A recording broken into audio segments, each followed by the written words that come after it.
আসসালামু আলাইকুম প্রিয় শিক্ষার্থীরা। আজকে আমরা বাংলা ব্যাকরণের অনেক গুরুত্বপূর্ণ একটা টপিক নিয়ে আলোচনা করব, যেখান থেকে প্রতিটা প্রতিযোগিতামূলক পরীক্ষায় এখান থেকে প্রশ্ন হয়ে থাকে। আজকে আমাদের টপিকটা হচ্ছে কারক, যেখান থেকে প্রতি বছর প্রশ্ন হয়ে থাকে। তো কারকটা আমাদের কাছে অনেক কঠিন লাগে, আজকে আমরা খুব সহজ এবং 5 মিনিটের মধ্যেই আমরা আজকে কারকটা শিখে নেব, খুবই অল্প সময়ের মধ্যে।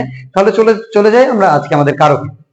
কারক, কারক শব্দের অর্থ কি? কারক হচ্ছে গিয়ে যা ক্রিয়া সম্পাদন করে, যা ক্রিয়া সম্পাদন করে তাই হচ্ছে কারক। কারকের কাজ হচ্ছে মূলত ক্রিয়াকে নিয়ে। আমরা কারক শিখতে গেলে সর্বপ্রথম আমাদের আইডেন্টিফাই করতে হবে কোথায় ক্রিয়া আছে, একটা বাক্যের কোথায় ক্রিয়া আছে। ক্রিয়াটা খুঁজে ক্রিয়াকে আমরা বিভিন্নভাবে প্রশ্ন করে আমরা কারকের অ্যান্সার গুলো পেয়ে যেতে পারি। মূলত আমরা জানি কারক হচ্ছে 6 প্রকার। কারক হচ্ছে 6 প্রকার। 6 প্রকার যেমন কর্তৃকারক, কর্মকারক, করণকারক, সম্প্রদান কারক, অপাদান কারক আর হচ্ছে অধিকরণ কারক। এই 6 প্রকার হচ্ছে গিয়ে আমাদের কারক। তো প্রথমে আমরা শিখবো কর্তৃকারক। কর্তৃকারক আমরা কিভাবে আইডেন্টিফাই করতে পারি? আমরা একটু আগে বলেছি যে আমাদের কারক করার ক্ষেত্রে সর্বপ্রথম কাজ হচ্ছে যে বাক্যটা আছে সর্বপ্রথম এই বাক্যটাকে আমরা ক্রিয়া খুঁজে বের করব। যেমন এখানে আমি একটা বাক্য লিখেছি যে সকিনা বই পড়ে। তো এই সকিনা বই পড়ে, এই যে বই পড়া, এই পড়াটা হচ্ছে আমাদের ক্রিয়া, এই পড়াটা হচ্ছে ক্রিয়া। তো এই ক্রিয়াকে যখন আমরা কে বা কারা দিয়ে প্রশ্ন করব, কে বা কারা, যেমন কর্তৃকারক আমরা বের করতে গেলে আমাদের প্রয়োজন হবে কে অথবা কারা।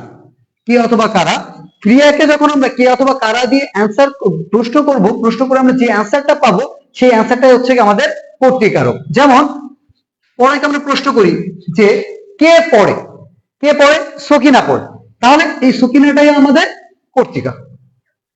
এরপরে আমরা যদি বলি পরের যে বাক্যটা আছে, পরের বাক্যটা আমরা দেখি যে খেলা, খেলে, এই খেলার মূল ক্রিয়াটা হচ্ছে এই খেলা, খেলাটা, এই খেলাকে আমরা প্রশ্ন করব কে বা কারা দিয়ে। যদি আমরা কে দিয়ে প্রশ্ন করি বা কারা দিয়ে প্রশ্ন করি যে খেলে, কারা খেলে? ছেলেরা খেলে, তাহলে এই ছেলেরা এটা হচ্ছে কর্তৃকারক। ওকে, এরপরে আমরা চলে যাই কর্মকারকে। কর্মকারকে সেম, ক্রিয়াকে আমরা প্রশ্ন করব কি অথবা কাকে দিয়ে, কি অথবা কাকে।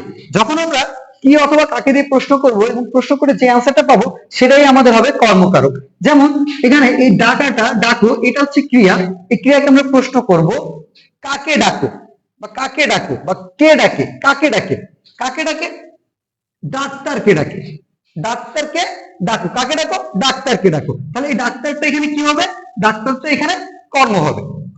এর পরেরটা দেখি যে আমাকে একটা বই দাও, আমাকে একটা বই দাও, দাও ক্রিয়া, কি দাও?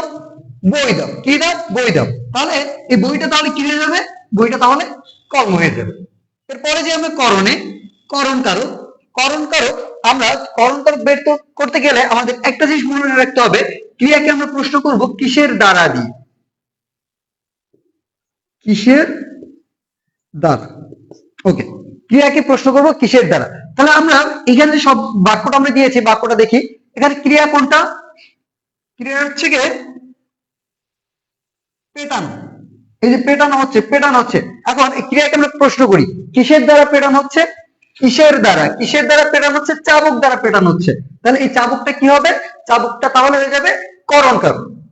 এরপরটা দেখি যে লাঙ্গল দ্বারা জমি চাষ করা হয়, কি দ্বারা জমি চাষ করা হচ্ছে?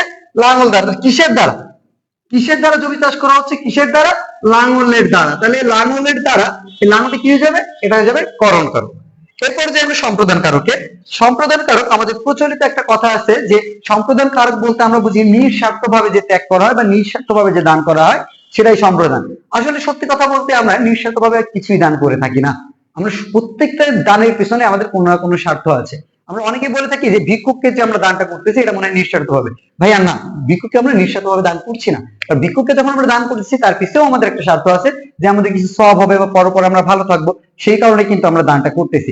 তাহলে আলটিমেটলি নিঃস্বার্থ ভাবে দান, এই জিনিসটা আমরা না শিখে আমরা একটু ভিন্নভাবে শিখতে পারি। যখন আমরা কোনো কিছু দান করব সেটা ফিরে না আসার আশায়, কোনো কিছু একটা দান করলাম সেটা যদি ফিরে আসবে না এই আশায় আমরা দান করব, তাহলে সেটা হবে আমাদের সম্প্রদান কারক। ক্লিয়ার? আবার বলি যে যে দানটা আমরা করতেছি সেটা ফেরত আসবে না এটা জেনে আমরা যখন দান করতেছি তখন সেটা হবে সম্প্রদান। ওকে, তাহলে যেমন দেখি আমরা ভিক্ষুককে ভিক্ষা দাও, ভিক্ষুককে যখন আমরা ভিক্ষা দিচ্ছি তখন কিন্তু সেটা ফেরত নেওয়ার আশায় কিন্তু আমরা ভিক্ষাটা দিচ্ছি না, সেক্ষেত্রে এটা হবে সম্প্রদান কারক। এরপরে আসি অপাদান। অপাদান আর অধিকরণ।